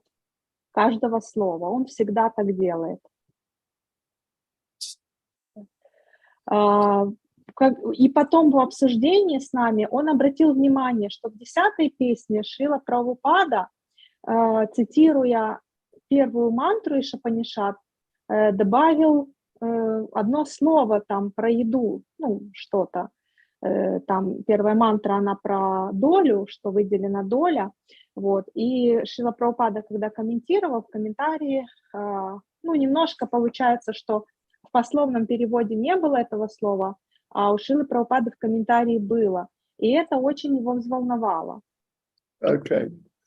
So in the Ishopanishad, there's a word, is it? In the Yeah, in the original version of Shri Upanishad, word-to-word translation, there is a particular translation, particular words, but friend of Mataji, he found in a later quotes of Shri Upanishad by Srila Prabhupada in Srimad Bhagavatam, with some addiction, with some other words, one more word was there, you know, and he was, how to say, he was amazed by this, you know. Amazed. You mean in the word for word, is it? Yes. In In the word for word, because he was reading Shri Upanishad very carefully, word by word translation also. But then he found in another place where Prabhupada quoted this particular first mantra of Shri Upanishad, Srila Prabhupada added some word more. In the word for word, specifically. Это в переводе в Шри Уpanishad, по словном переводе цитата была, в Шримад Бхагаватам этот шлока была пословно тоже процитирована? Пословно, но в переводе от переводчика было добавлено слово, и это его смутило. Он подумал, что редакторы добавили что-то свое. So he was astonished to learn that the translators added some more word in the word by word translation. Yeah, you know, I cannot comment on the specific, you know, case. Я не могу, конечно, прокомментировать какую-то конкретную ситуацию, ее надо знать в деталях. But it's a fact. Anna Minuta, it's a fact that the editors, you know, have, for, you know, different reasons, usually good reasons, they have... Yeah, go on. Я должен сказать, что важный момент, что редакторы книг Шрилы Прабхупады, они очень часто по причинам, которые оправданы и по законным, можно сказать, причинам. Yeah, because sometimes the devotees who typed out the early books for the printers, they made mistakes. Потому что преданные, которые изначально, вот в те самые ранние годы, они набирали тексты книг Шрилы Прабхупады дальше для издательств, для типографий, они совершали ошибки тогда. Yeah, so different things like that happened. And Prabhupada, you know, he was doing so much, he didn't go back through all the books to check them usually. И Прабхупада, поскольку он был погружен глубоко в написание, чтобы написать больше комментариев, больше книг, он не делал этого анализа предыдущих книг, как они были. То есть нужно было издавать новые книги. So the editors, you know, over time found some of these mistakes and have tried to correct them. И естественно, что редакторы, они уже как бы задним числом, они пересматривали то, что было издано ранее, и вносили свои поправки туда. Anyway, I think that's all I could say about that. И это все, что я, пожалуй, могу сказать об этом. Ну, вопрос немножко в другом, потому что мы понимаем это, а мы не можем объяснить это ему квалифицированно. У нас не хватает квалификации, и мы боимся потерять друга из-за вот, ну, чтобы он, ну, как-то не расстроился. Что вот нам делать, как правильно? Нам нужно было объяснить ему, потому что мы вступили в полемику, и отстаивали такую точку зрения, что там все правильно, и это одно слово, оно не влияет на смысл, но человеку важна точность. Как с такими людьми правильно взаимодействовать? Подскажите, пожалуйста. Спасибо, Харе Кришна. We ourselves, we understand it, but what is the best way to explain it, like a new people or people who come, so that they are not disappointed, so that they are not disappointed by the objectivity? It's a good question, but I think what I said is basically the best way because it's true, and that's what happened. Да, я должен сказать, что то, что я уже ответил, даже подходит для вас, чтобы объяснить это ему. Потому что это правда, так действительно происходило. Здесь нет ничего особенного. Because some of the mistakes, the people who typed, Prabhupada dictated, devotees typed it out. Some of the mistakes they made were pretty amazing, pretty bad. Да, поскольку это очень интенсивно все происходило, и ученики Прабхупады, они набирали тексты сплошным потоком подряд, то, конечно, там было очень много ошибок, и некоторые из этих ошибок, они были очень серьезными тексты. Может быть, не очень много, но они существуют. И поэтому редакторы, после этого, они, как сказать, они нашли несколько ошибки, и они, how to say, and they corrected them. Они исправляли их, редактировали просто текст. And there's a website which has all these changes explained. Есть даже страничка в интернете, на котором объяснены все эти изменения. Там показан оригинальный текст изменений, которые сделаны. Yeah.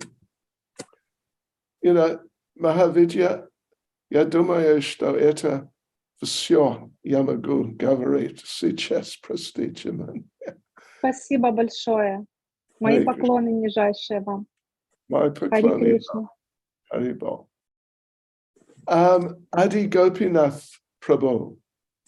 Харе Кришна, уважаемый Махарадж, примите, пожалуйста, наши поклоны. Я хотел уточнить по времени, потому что мы уже выходим за лимиты. Есть ли у вас еще возможность отвечать на вопросы, потому что есть руки, есть еще вопросы в чате. Подскажите, пожалуйста, как нам быть, как нам поступить лучше? What's that?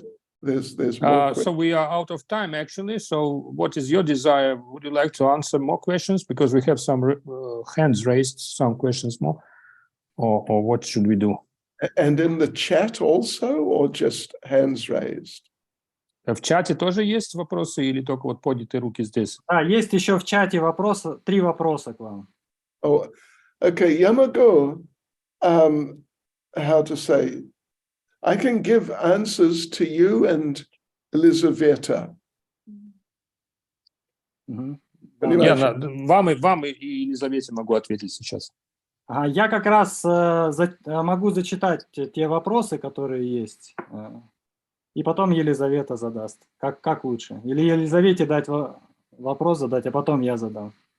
Окей, как вам удобно. Хорошо, давайте я задам вопрос из чата, потому что люди ждут, может быть, они хотят выйти. Первый вопрос, он звучит таким образом. Бхагаватам, человек пишет, он пишет, что Бхагаватам может учить по-разному, потому что он является личностью как учитель, как друг, и как возлюбленный. Можете ли вы привести примеры, каким образом или какие сюжеты они учат по-разному?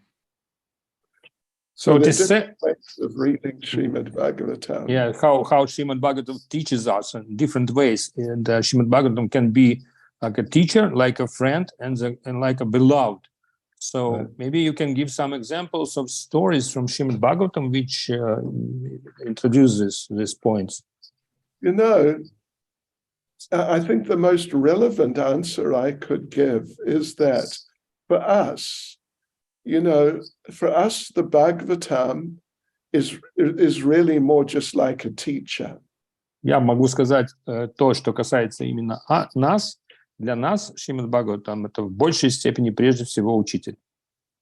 And, you know, like a friend, if you're more advanced, like a lover, if you're very advanced.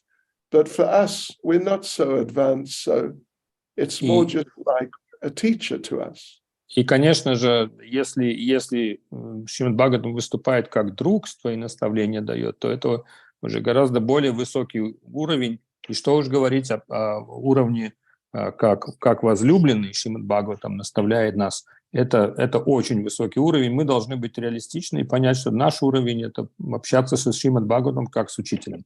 Yeah, in other words, it's more like in terms of our position. Это больше в терминах или в соответствии с нашим положением. Спасибо большое. Такой технический вопрос. Сколько лет было Махараджу Парикшиту на момент его ухода? Знаете ли? Some technical question, yeah, or historical question. How old was Parikshit Maharaj when he faced his last days? Понятно.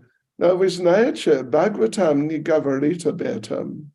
И я никогда не говорил об этом где-то в книгах Прабхупады.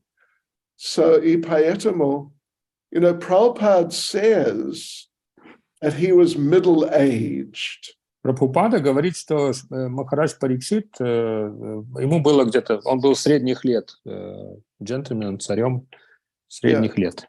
Like, you know, of course, in those days, people lived longer, but according to our bodies maturing, like between 40 and 50 years. Конечно, надо учитывать то, что в те времена люди жили дольше, но по нашим вот критериям, да, того, как тело развивается и стареет, ему было где-то около 40-50 лет. Вот что мы понимаем средние года. Yeah. Но точно я никогда не читал об этом и слышал, или слышал. Спасибо. Okay. Спасибо, Махарадж. Еще один вопрос из чата. Могут ли препятствия помогать нам быстрее прогрессировать? К теме как раз. It's a question from chat that can obstacles be the stimulus for us to progress faster in devotional life? Конечно, потому что они приходят от Кришны, из Кришны, от Кришны. Krishna sends those obstacles. Кришна посылает эти препятствия, поэтому без сомнения это так. It's not just, you know, out of the blue, they just happen. Не так, что они ниоткуда берутся и обрушиваются на голову преданного. But Krishna is controlling everything in our lives. В наших жизнях Кришна контролирует абсолютно все. So if some particular obstacle comes, we should understand, oh, Krishna wants me to really understand what to do and really address it in constructive ways. И если с каким-то препятствием мы сталкиваемся в своей жизни, мы должны понять, что Кришна мне дает знак, что-то здесь я должен какое-то решение принять, понять что-то и действовать конструктивным образом. Да, конечно. You know, for example, например, Maharaj Parikshit, you know, he was cursed and he immediately understood, this is Krishna. Krishna feels I'm too lazy, and the only thing that'll wake me up is some big curse like this. И вот пример Махараджа Парикшита как раз это ярко иллюстрирует. Когда он только столкнулся с этим проклятием, он сразу же услышал это, получил это проклятие, он сразу же понял, что это от Кришны, моментально, у него даже сомнений не было. И, вероятно, если, может быть, я или слишком ленив, или какая-то другая причина, это лучший способ меня пробудить к преданности, подумал он. Хорошо. Последний вопрос от вашей ученицы из чата. Задает Ксения Кексина, может быть, вы ее помните, знаете. Харе Кришна, дорогой Гуру Махарадж, примите мои поклоны, пожалуйста. Скажите, пожалуйста, как обрести вкус к чтению и воспеванию? Мне очень нравится делать практическое служение в храме, делать гирлянды божествам и Шриле Прабхупаде, но вкус к чтению и джапе намного меньше. Скажите, пожалуйста, как быть? How to deal with it. Yeah, how to develop a taste for reading and chanting. So she has the good taste for practical services, making garlands. And what is the way to make the same, to develop the same taste for reading and chanting? Okay. Вы знаете, если она может общаться с преданными, what would you say? У кого, да? У кого есть вкус. Does that make sense? Exactly. Yeah, у кого есть вкус. Помогает очень много. Я думаю, I think it's one of the best things to do. Я думаю, что лучше способа даже нету, как общаться с преданными, у которых есть вкус к чтению Шримад Бхагаватам и воспеванию. Yeah. Шриле Прабхупаде сказал, что общение с преданными – это 90% сознания Кришны. Does that make sense? Krishna consciousness is 90%. Perfectly, yes, exactly. Yeah. 90% успеха Шрилы Прабхупады сказал, зависит от нашего общения с преданными, продвинутыми. Елизавета, Харе Кришна. Харе Кришна, примите, пожалуйста, мои поклоны, дорогой Махарадж, спасибо за лекцию. Вопрос такой, этически. Служить хочется. Можно ли считать служением изучение Шримад Бхагаватам и других священных писаний? И тогда в каком настроении нужно это делать, чтобы это было не просто чтение, а служение? И можно ли также сказать, что служение разумом, оно в какой-то степени выше по уровню, чем служение телом? Спасибо. Okay, what's that? Вначале я, простите, не понял. Нет возможности служения, да? Первые фразы там прерывались. Да, то есть нет возможности физически служить, каких-то, вариантов нет. И можно ли тогда изучать Священное Писание, и будет это являться служением тоже?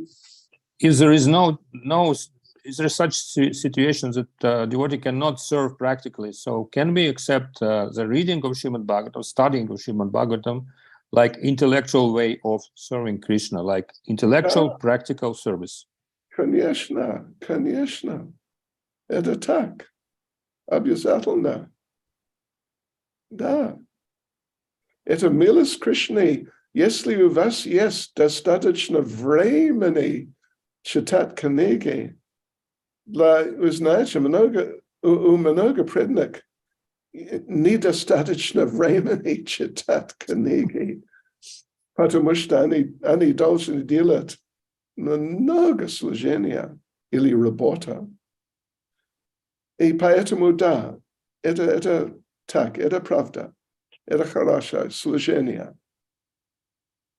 Читать книги. Have I answered the question, would you say? Completely. То есть вопрос еще в том, что в каком умонастроении нужно это делать, чтобы это было не просто чтение, а как служение, да? И следующий момент, что можно ли считать, что служение разумом, оно в какой-то степени даже выше по уровню, чем служение телом, то есть оно глубже даже. So what is I can say, technique, how to feel that I'm doing practical service by reading? What should we do so that it will transform this way? And another part of the question is, should we consider this intellectual service higher than physical one, like practical one? Okay. What was the first one?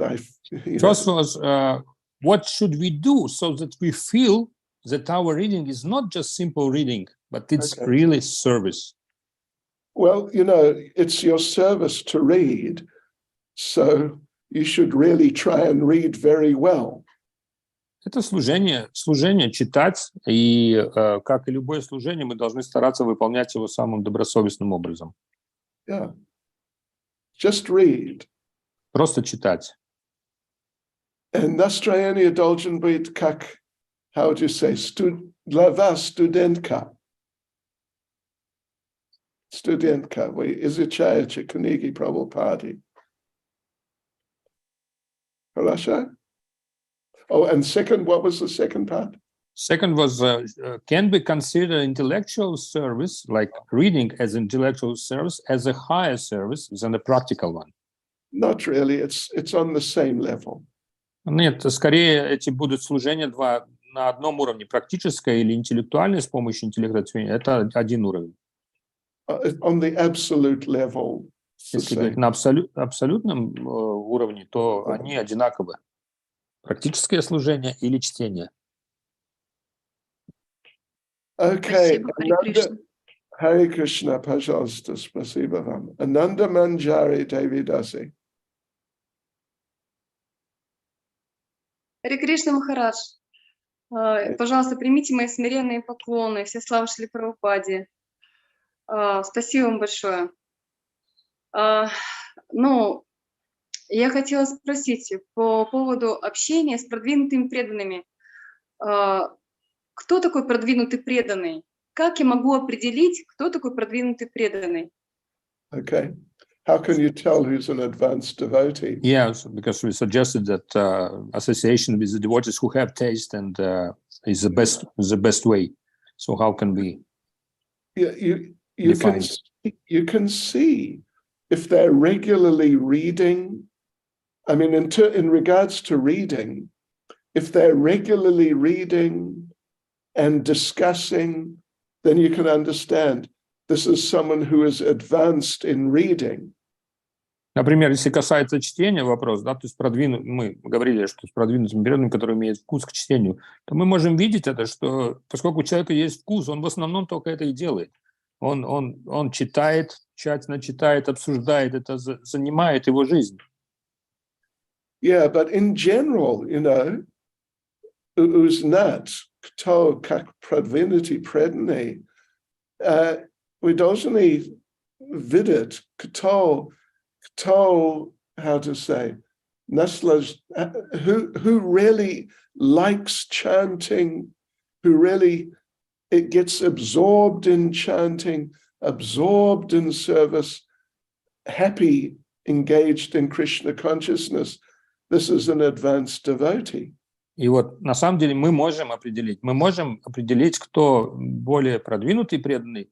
Просто надо обратить внимание на то, как преданный это делает. То есть как он воспевает, как он служит, когда он погружен в это, когда он делает это с вкусом, живо, как бы погружаясь в это, всем сердцем погружаясь в свое служение. Вот тогда мы можем понять, что этот человек живет, а не просто служит, живет служением. And really enjoys Krishna consciousness. Он прямо черпает удовольствие просто в сознании Кришны, просто радуется ему. Is that okay? Это отвечает на ваш вопрос? Можно? Да, это отвечает. И у меня еще один вопрос есть, некое беспокойство. Вот я обратила внимание, что в последнее время стало очень много курсов образовательных у нас в ИСККОНе, и обратила внимание на то, что многие преданные погружаются в образование, так называемое, да, то есть много изучают, шастры изучают. Я, знаете, простите меня, пожалуйста, просто, пришел такой период в жизни, когда хочется, чтобы вот человек что говорил, то и делал, потому что, когда ты смотришь, лектор читает лекцию, а его слова и дела абсолютно расходятся, то мне становится страшно за наше общество. Просто я практикую, с 97-го года, и вот поэтому, меня вопрос сильно волнует. Раньше мы много читали и служили, то есть служили, понимаете, а сейчас много изучают, а практического служения, и качествами не подтверждаются, делами не подтверждаются, понимаете? И гордость, мне кажется, гордости много растет из-за этого. Вот, может быть, я ошибаюсь, но мне кажется, это некая проблема сейчас, как передоз какой-то, в теории.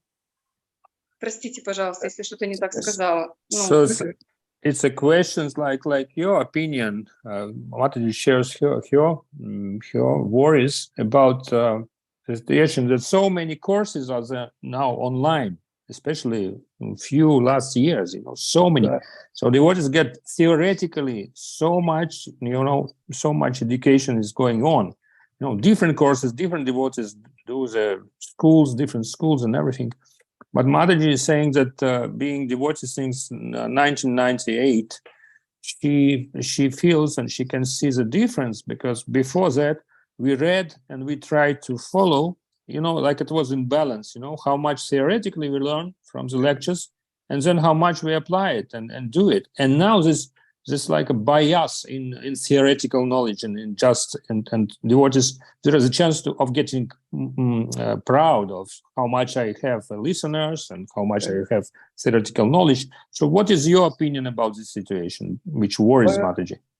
В моем мнении, я думаю, что если человек изучает правильно, результат будет он или она хочет, what would you say? How would you say? They will want to do more service. Они захотят делать больше служения с течением времени, если правильно изучают. Это будет результат. Правильное изучение приведет к желанию большего практического служения и соответствия тому, что изучили. Otherwise, it is possible that a person just becomes like a professional student.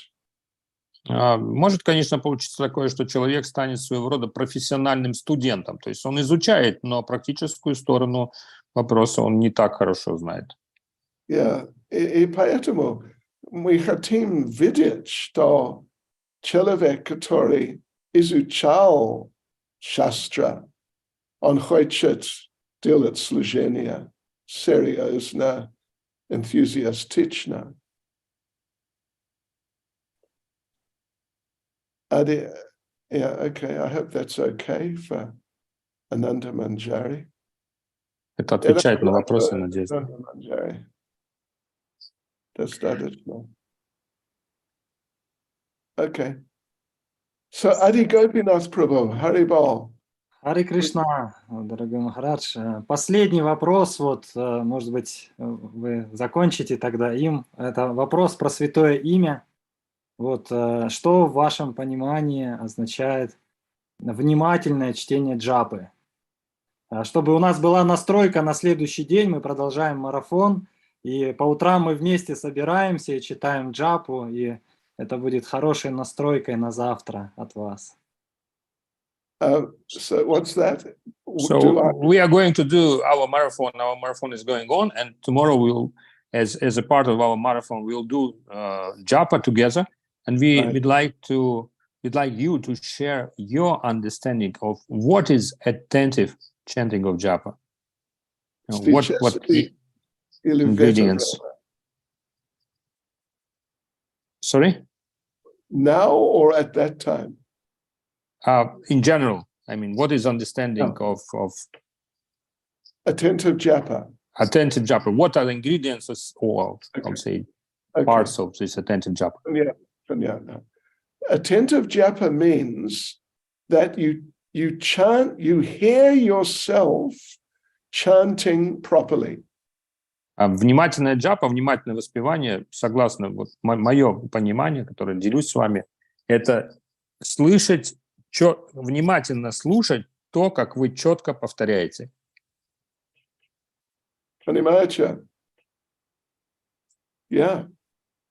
You hear yourself nicely. Вы слышите себя должным образом. Вы хорошо слышите себя, четко повторяющего святое имя. Okay, я думаю, что мы должны закончиться, да? Программа. Хорошо. Спасибо вам большое за ваши наставления.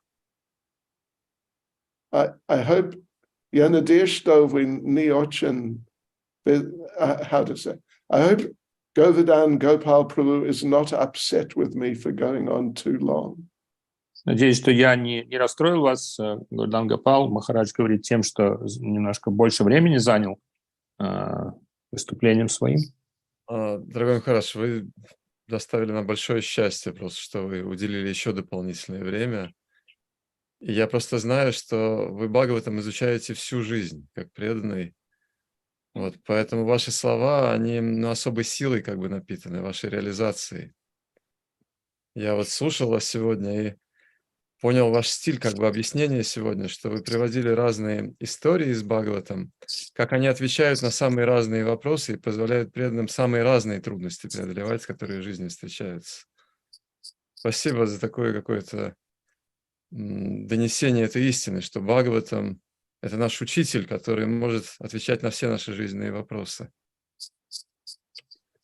Хорошо, спасибо вам. Я ваш слуга, если я могу помочь вам, скажите мне. Обязательно будем говорить. Окей, Харе Кришна.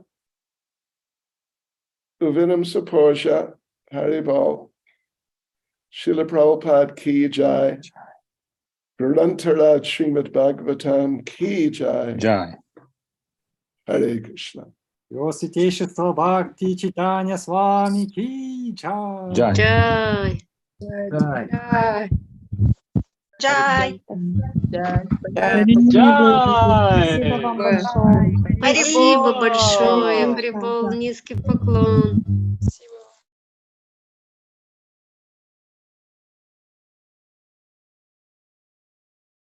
Дорогие преданные, пожалуйста, еще не расходитесь, послушайте объявление на завтра. Мы закончили уже 4-й день марафона, мы очень хорошо, интенсивно идем с вами. Глубокое погружение, такие реализации преданные делятся в чате, домашними заданиями, такая наполненность внутри лично у меня образуется. Как у вас, вот маякните там как-то лайками, символами, все ли у вас в порядке, да, чувствую, вот есть фонтан, сердце, вот, да, такое же настроение. Спасибо вам большое, но завтра мы выходим уже на финишную прямую, завтра у нас последний день нашего марафона, и традиционно мы собираемся вместе на настройку на день. Настройку завтра даст Вришабха Прабху, это старший куратор Школы Лидерства и Сотрудничества. Затем у нас будет Бхагаватам, который прочтет его милость Гархан Гопал Прабху. Вот, завтра подарит нам ключи к тому, как изучать священные писания.